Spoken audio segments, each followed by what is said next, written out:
Have you ever wondered how to have a healthy relationship with food, or how to even get over what's called disordered eating?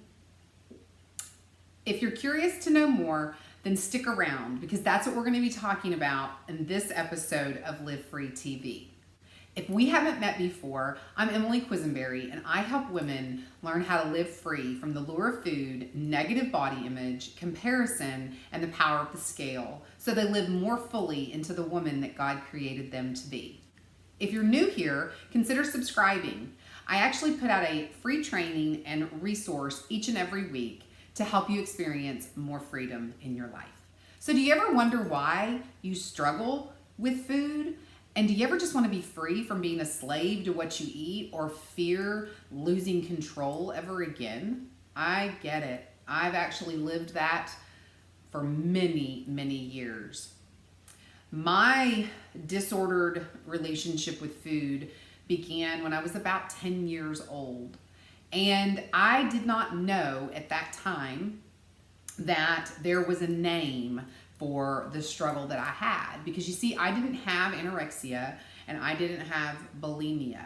And so I just thought that what I dealt with was normal, I guess. And I felt alone, like probably nobody else struggled with the two extremes, because you see, I really lived between two extreme ditches.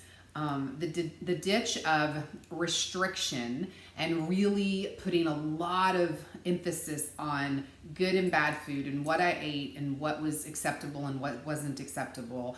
And the other ditch of losing complete control over what I would eat and binging, consuming a lot of calories in a very short amount of time, and then feeling such guilt and shame that I would go back very quickly to the restricted eating.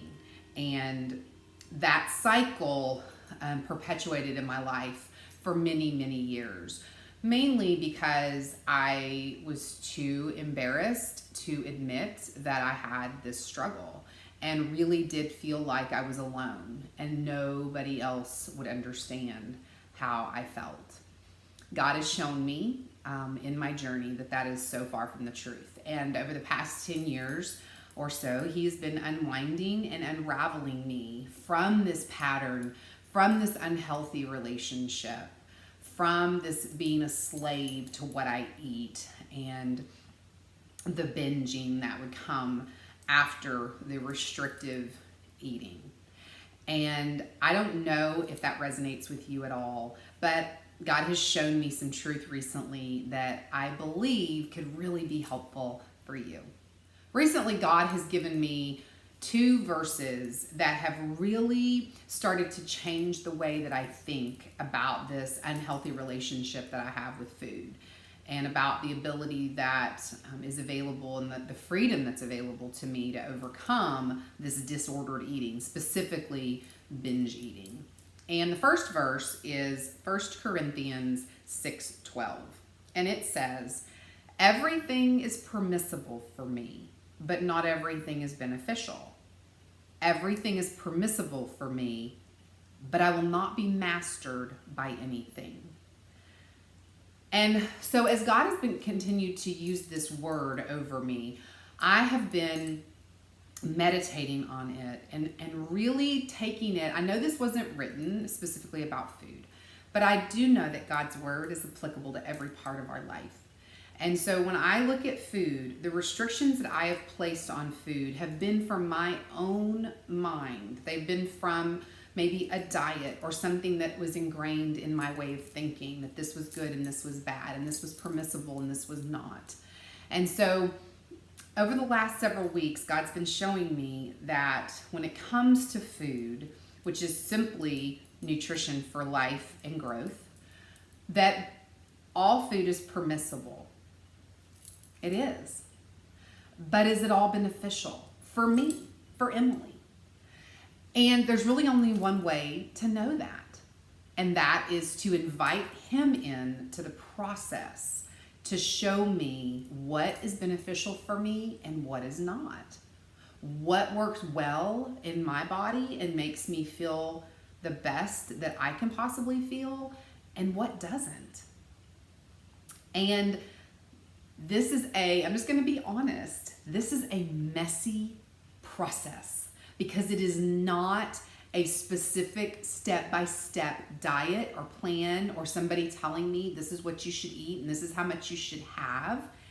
It is a process of spending time with the God who created me and asking him to show me, Lord, you've said everything's permissible, but what's beneficial for me so that I'm not mastered by anything? Because you see, I've been mastered by this in my life, this struggle with my relationship with food, this struggle with disordered eating and binging and restriction and living in between those two ditches and having a lot of shame and self-condemnation and guilt that I was living with every single day, being really consumed by it at different times in my life.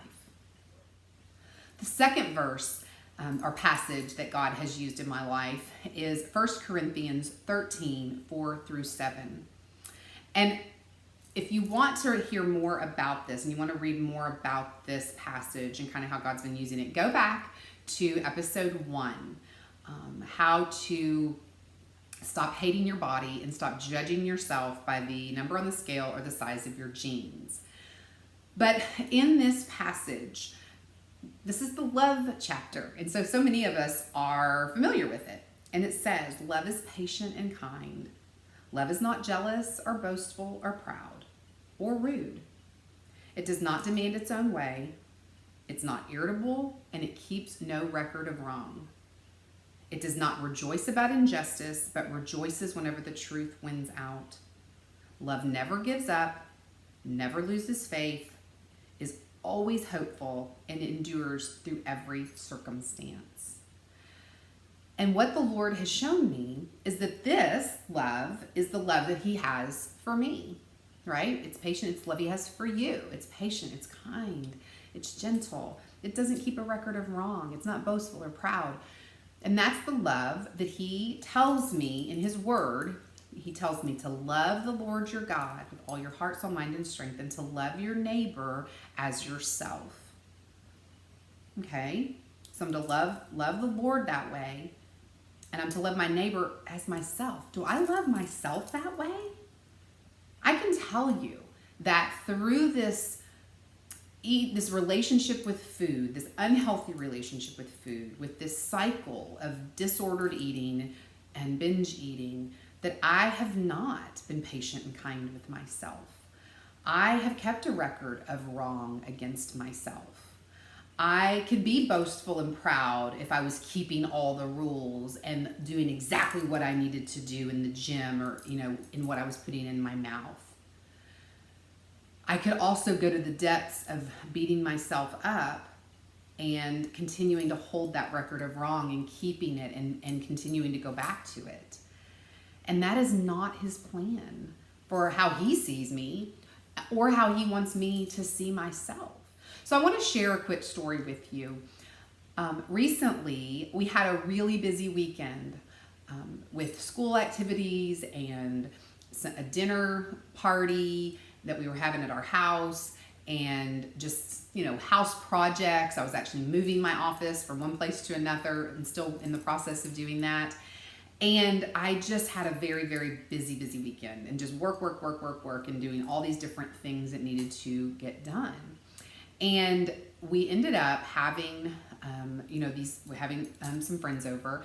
And I had decided before having this dinner party, that I wasn't going to have any wine. And, when I go back to my verse in 1 Corinthians 6:12, and it says, everything is permissible, but not everything's beneficial.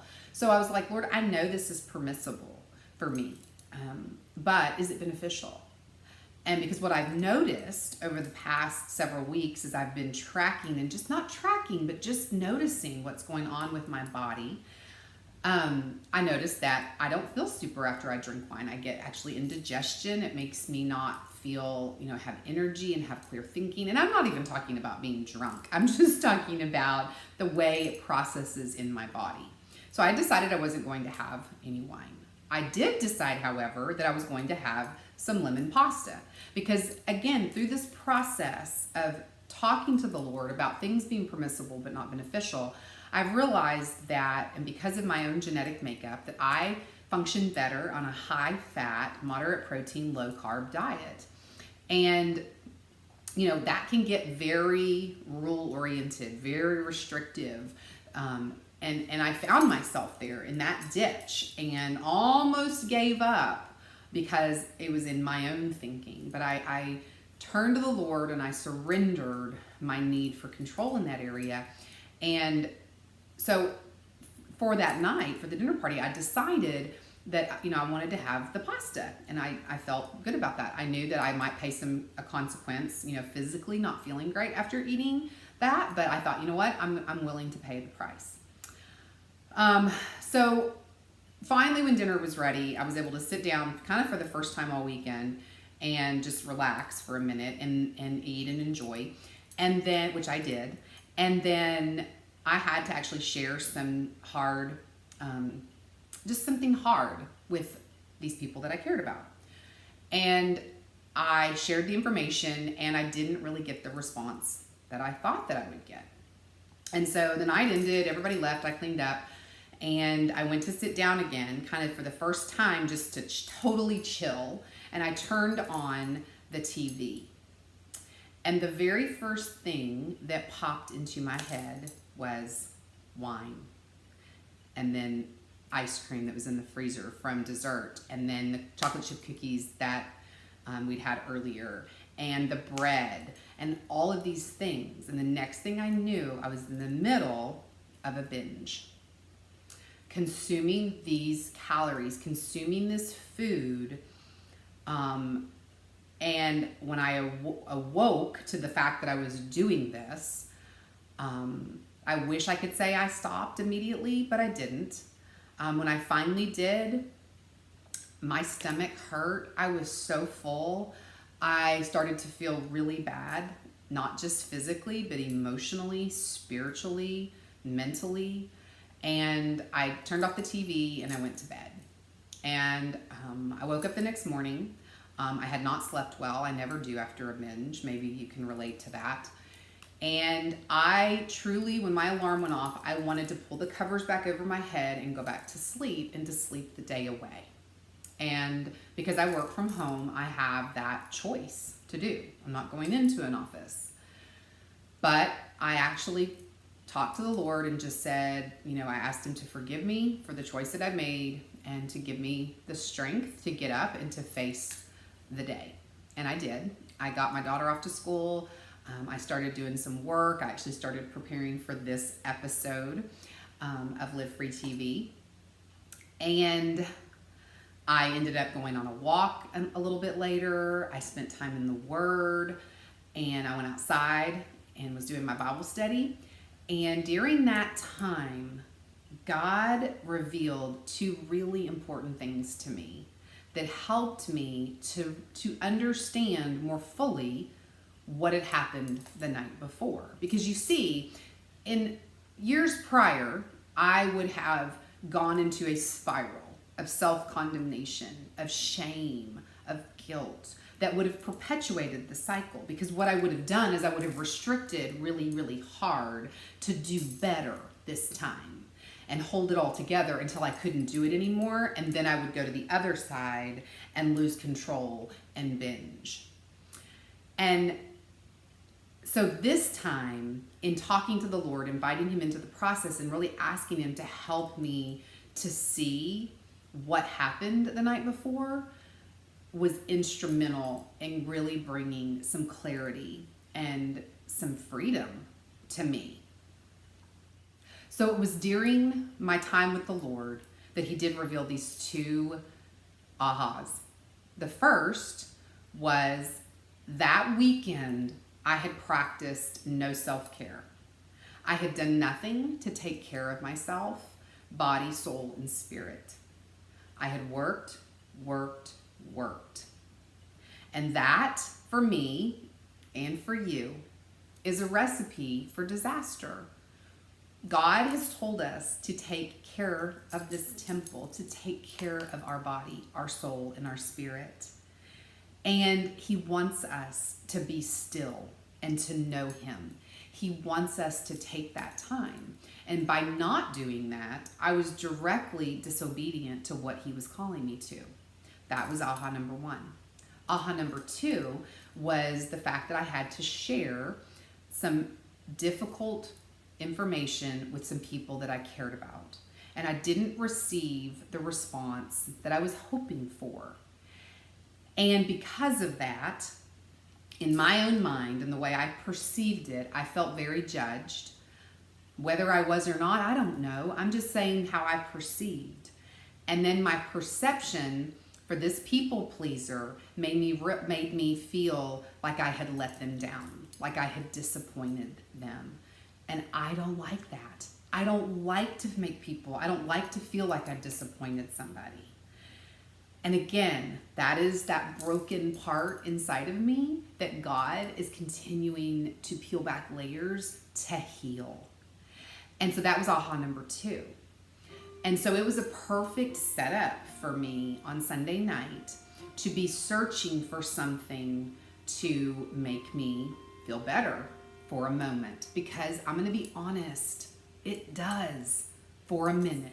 And that food initially soothes and comforts, but what happens very quickly is it turns on us and it makes us feel so bad, not just physically, but emotionally and spiritually and mentally, body, soul, and spirit. So I had a choice. I could choose to go back to the ditch of restriction and of saying, I'm going to control my food. I'm going to write everything down. I'm going to be eating only good food and staying away from the bad food. Or I could make a different choice. And I'm so thankful and grateful that the Lord is teaching me this so that this time I made a different choice. And I chose to continue to trust him and to trust his way, that everything is permissible, but not everything is beneficial. To love myself, to be patient and kind with myself on this journey that I'm on this road to food freedom that he has brought me onto and is going to continue to walk with me, leading me if I will let him, which again is part of the challenge. So in every episode of Live Free TV, I like to give you a free resource, something that you can actually take and use. And this week, the free resource is a guide, and it is called The Road to Food Freedom. I hope that you'll pick it up. You can simply go to emilyquisenberry.com/to-download. That's emilyquisenberry.com/to-download. I want to leave you with this.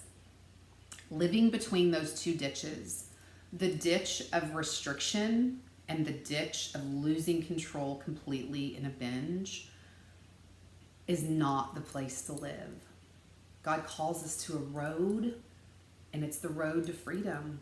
There is freedom from this food and this unhealthy relationship that we have, and these ways of coping that we've used in our life, maybe for a very short while, or maybe like me for a really long time.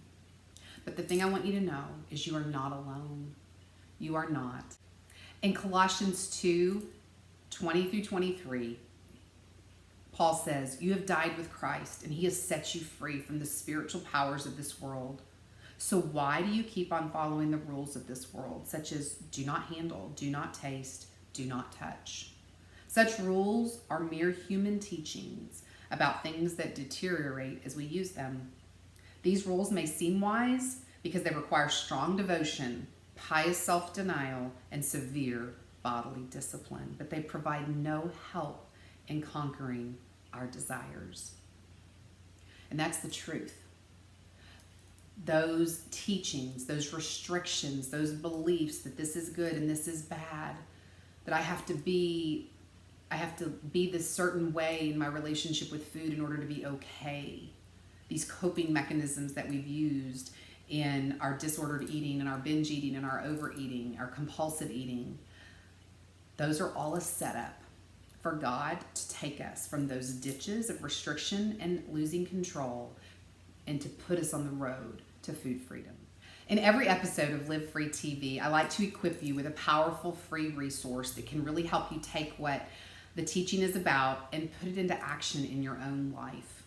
And so today, the free resource is The Road to Food Freedom. And if you want to pick that up, simply go to emilyquisenberry.com/2-download. That's emilyquisenberry.com/2-download. Please feel free to share this with any other women in your life that struggle with the same thing that you do. So the question of the week is, did you find value in this episode? Did it help you to get a better understanding of these two ditches of restrictive eating and of losing control in binge eating and disordered eating, and how our ability to have a healthy relationship with food and to overcome this type of eating is really through God's plan and His road to food freedom? I would love to hear your thoughts on this topic. So please feel free to share in the comments below, and let's encourage each other as we continue on this journey to living free from food, negative body image, comparison, and the power of the scale. I look forward to seeing you in the next video. Be blessed.